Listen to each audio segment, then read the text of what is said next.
वीर की speed slow होते होते पूरी तरह से रुक गई थी और उसे देखकर ऐसा लग नहीं रहा था कि वो इस समय होश में है। 1000 फेदर क्रेन फिर वीर को उठा लेता है। हालांकि ये बात और थी कि वीर को उठाने की वजह से उसके हाथों में बहुत ही ज्यादा स्ट्रेन आ रहा था, जिसमें उसकी सारी की सारी स्ट्रेंथ लग रही थी।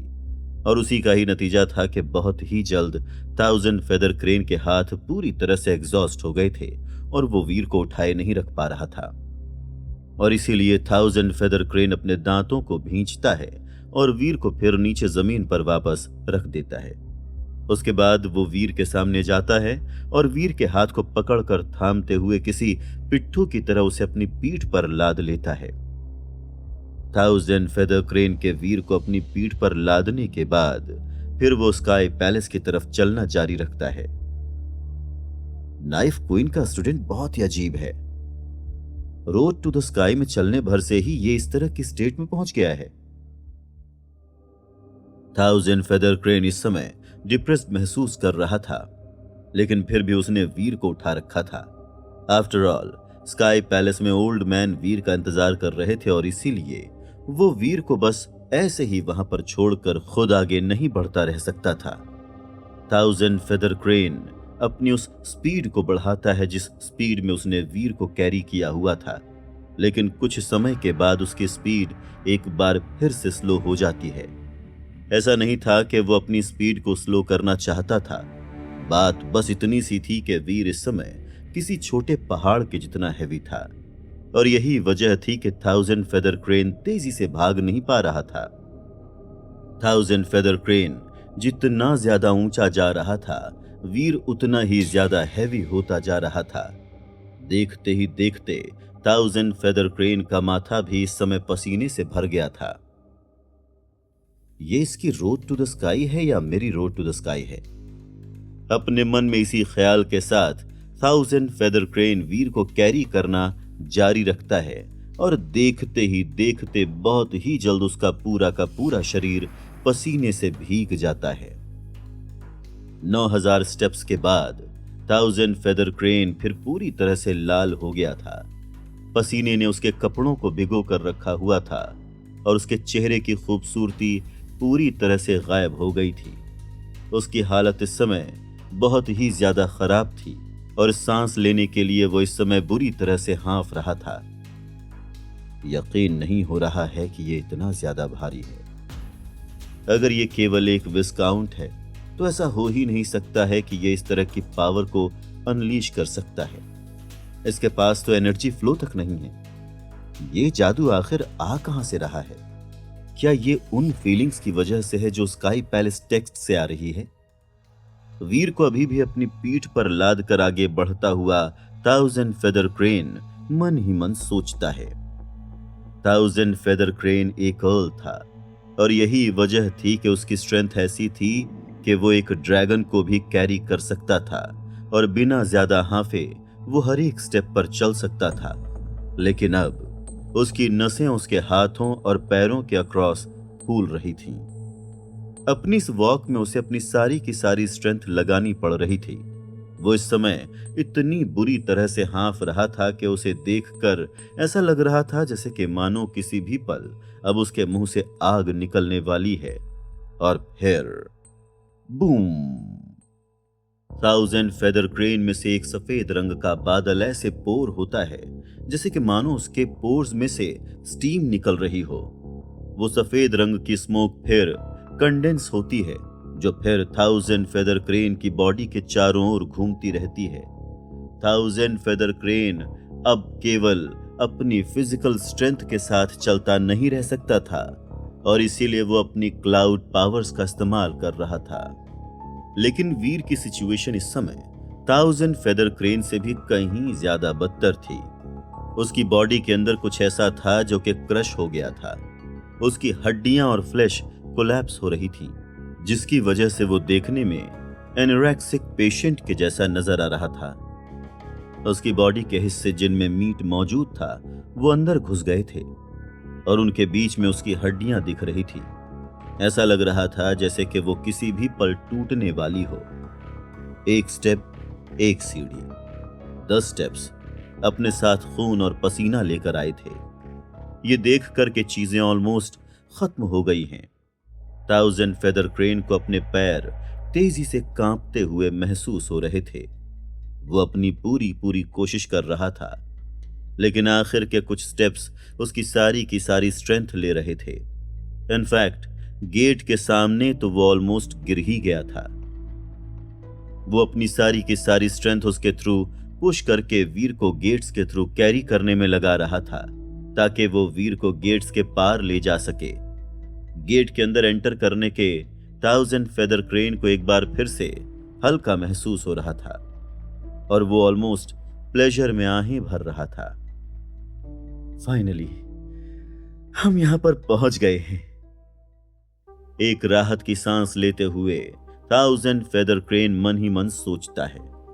क्लाउड्स के बीच में स्टेप्स पर किसी ने भी ये नहीं देखा था कि वहां पर क्या हो रहा है, लेकिन जब फेदर क्रेन उस गेट के अंदर चल कर गया था तब लोगों ने देखा था कि उसने वीर को उठाकर रखा हुआ था और अपनी आंखों के सामने के इस नजारे को देखकर वो सारे के सारे शॉक्ड रह गए थे। As long as sky palace exist कर रहा था, आज से पहले कोई भी इस तरह से कैरी होकर नहीं आया था। वीर स्काई जेट स्टेप्स पर चलते हुए गया था और हर कोई जानता था कि थाउजेंड फेदर क्रेन को उसे स्काई पैलेस पर उठाकर लेकर आना पड़ा था। लेकिन यह चीज कुछ ज्यादा ही अजीब थी। जब वीर अंदर लाया गया था तब वो ऑलमोस्ट बेहोश हो गया था। थाउजेंड फेदर क्रेन वीर को तब तक कैरी करता रहता है जब तक कि वो लोग स्काई पैलेस के लीडर तक नहीं पहुंच जाते हैं। वीर बार बार लगातार बेहोश हो रहा था और होश में आ रहा था। वो ये देख नहीं सकता था कि स्काई पैलेस का लीडर कैसा नजर आता है, लेकिन वो थाउजेंड फेदर क्रेन के द्वारा वहां पर लाया गया था। आज से पहले वहां पर ऐसा कुछ भी नहीं हुआ था और इसीलिए इस इवेंट के बारे में हर तरफ बहुत ही ज्यादा डिस्कशन चल रहा था। ये जरूर ही पहली बार होगा जब ओल्ड मैन किसी ऐसे से मिल रहे हैं जिसे इस तरह से उठाकर अंदर लाया गया है। मैंने तो सुना है कि उनकी खुद की दाढ़ी सरप्राइज में मुड़ गई थी।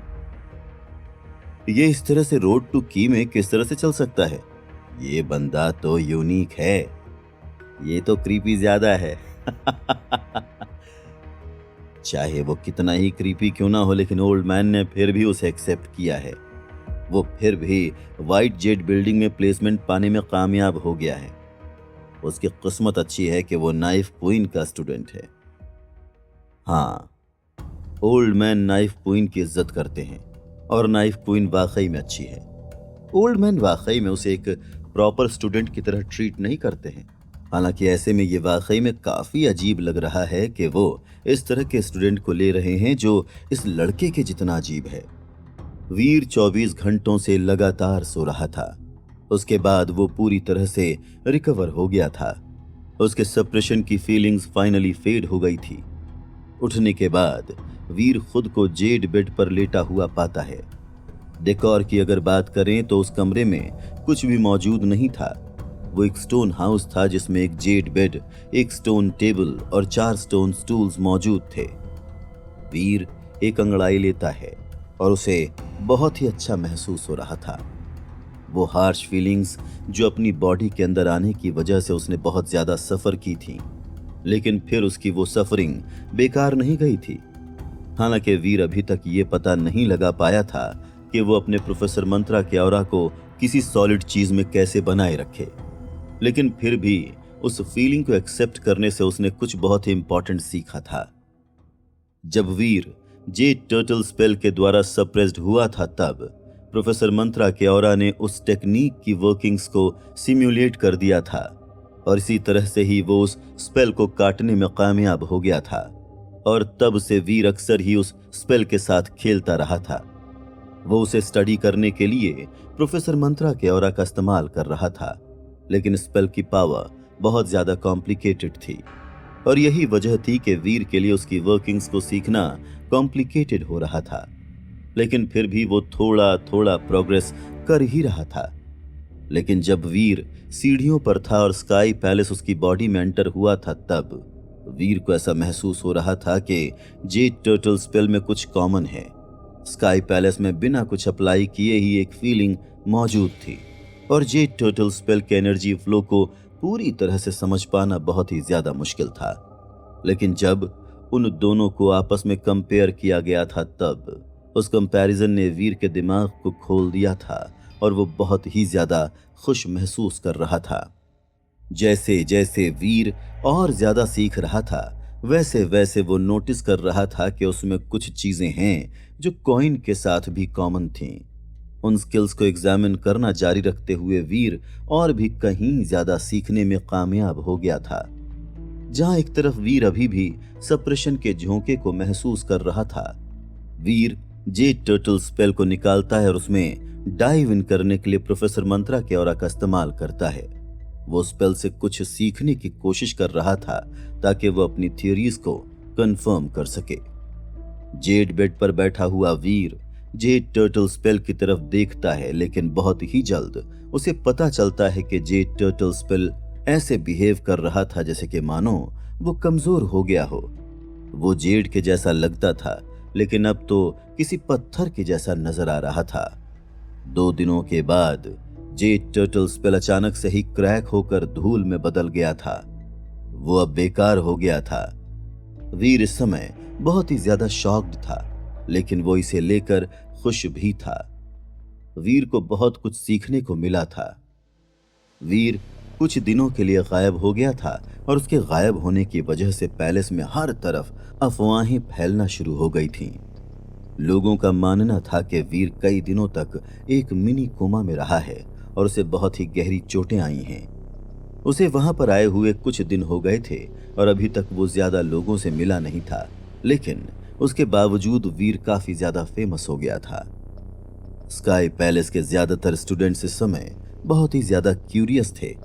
वो सब के सब ये जानना चाहते थे कि वीर आखिर किस तरह का आदमी है, लेकिन जब तक वीर किसी से मिलेगा नहीं या किसी से बात नहीं करेगा तब तक किसी को भी ना तो वीर की पर्सनालिटी के बारे में पता चलेगा और न ही ये पता चल पाएगा कि वीर क्या कर सकता है।